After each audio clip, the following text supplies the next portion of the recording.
त्रिभुज का शीर्ष लंब, एल्टीट्यूड ऑफ अ ट्रायंगल। ये आपको अभ्यास 5C में मदद करेगा। किसी त्रिभुज के शीर्ष से सम्मुख भुजा पर डाले गए लंब रेखाखंड को त्रिभुज का शीर्ष लंब या एल्टीट्यूड कहते हैं।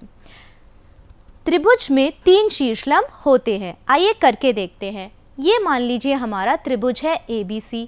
अब आप मुझे बताइए, हमने अगर स्केल रखा और सीधी रेखाएं खींची तो सीधी रेखाएं आपकी ये भी नहीं है, ये भी नहीं है, ये भी नहीं है, ओनली दिस वन AL ही आपकी BC के परपेंडिकुलर आती है। इससे क्या समझ आता है, किसी भी शीर्ष से, किसी भी वर्टेक्स से सिर्फ एक ही शीर्षलंब या एल्टीट्यूड खींचा जा सकता है। तो बच्चों, वर्टेक्स कितने होते हैं हमारे पास त्रिभुज में? 3 होते हैं, है ना। तो तीनों वर्टेक्स से या तीनों शीर्षों से सिर्फ एक एक ही एल्टीट्यूड तो खींच सकते हैं। तो मान लीजिए अगर ये A है, ये B है और ये C है, सिमिलरली इसमें ये ABC है और अगर इसमें ये ABC है। सो स्टूडेंट्स, A से जब हमने लंब समद्विभाजक नहीं, अब की बार हम क्या खींच रहे हैं? शीर्ष लंब। शीर्ष लंब या एल्टीट्यूड खींचते हैं तो एक बनता है। जब B से हम शीर्ष लंब खींचेंगे तो एक ही बनेगा और जब C शीर्ष से हम शीर्ष लंब खींचेंगे तो भी एक बनेगा। तो कुल शीर्ष लंब एक त्रिभुज में कितने हो गए? सोचो सोचो। राइट, 3 हो गए। शीर्ष लंब आपके 3 ही हुए। अब 3 शीर्ष लंब आप देख पा रहे हैं। ABC त्रिभुज है, एक AD शीर्ष लंब हो गया जो A के सामने वाली भुजा BC को टच करेगा और BC पर परपेंडिकुलर होगा। एक हो गया CF और एक हो गया BE। तो किसी भी त्रिभुज में 3 शीर्ष लंब होते हैं। त्रिभुज का लंब केंद्र, इन्हीं शीर्ष लंबों पर आधारित होता है लंब केंद्र। आइए बच्चों समझते हैं। एक त्रिभुज के शीर्ष लंब संगामी होते हैं। संगामी का अर्थ होता है एक ही बिंदु से जाकर जो गुजरते हैं उसको हम संगामी कहते हैं।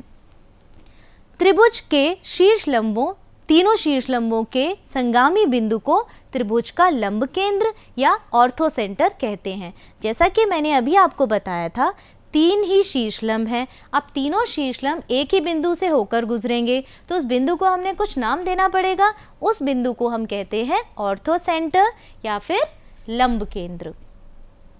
रचना के चरण। दी गई भुजाओं, मान लीजिए कोई त्रिभुज है, आपने उसकी त्रिभुज की भी रचना की और उसके बाद आप उसके शीर्षलंब बनाएंगे।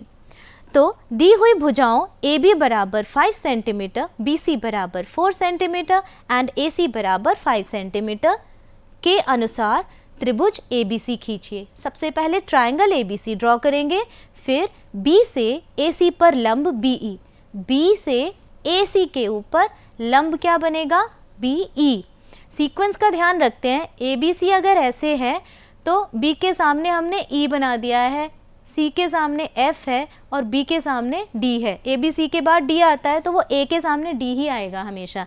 यहाँ पर आप कोशिश करिए EF ना आए, मतलब एक रूल होता है, फ़र्क कुछ नहीं पड़ेगा, बट तरीका यही है कि A के सामने D आना चाहिए, B के सामने E और C के सामने F। तीनों लंब बिंदु O पर प्रतिच्छेदित करते हैं, यही बिंदु O लंब केंद्र कहलाता है। सो बच्चों, समझ आया?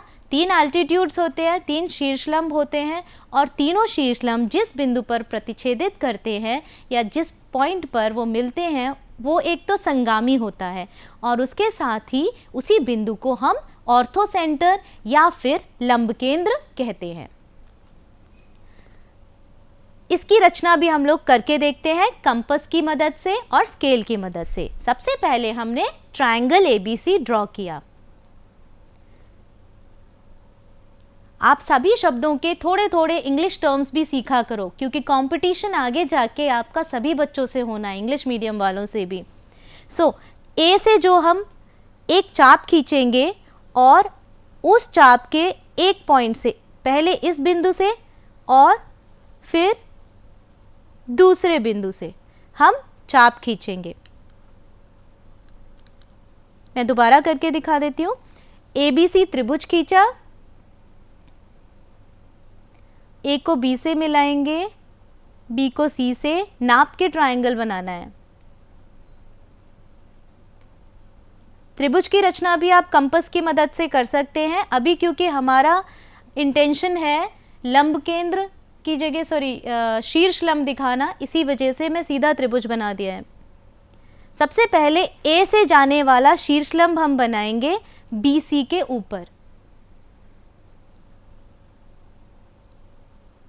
ये आपका पॉइंट एम शो करेगा। अब हम बनाएंगे बी से ए सी भुजा के ऊपर शीर्ष लंब।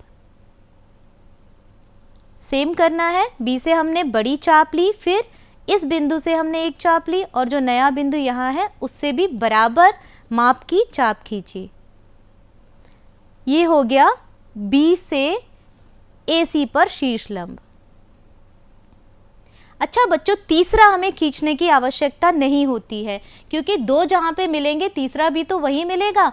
तो आप जब भी कंस्ट्रक्शन करेंगे तो दो शीर्ष लंब ही आवश्यक हैं ऑर्थो सेंटर ढूंढने के लिए।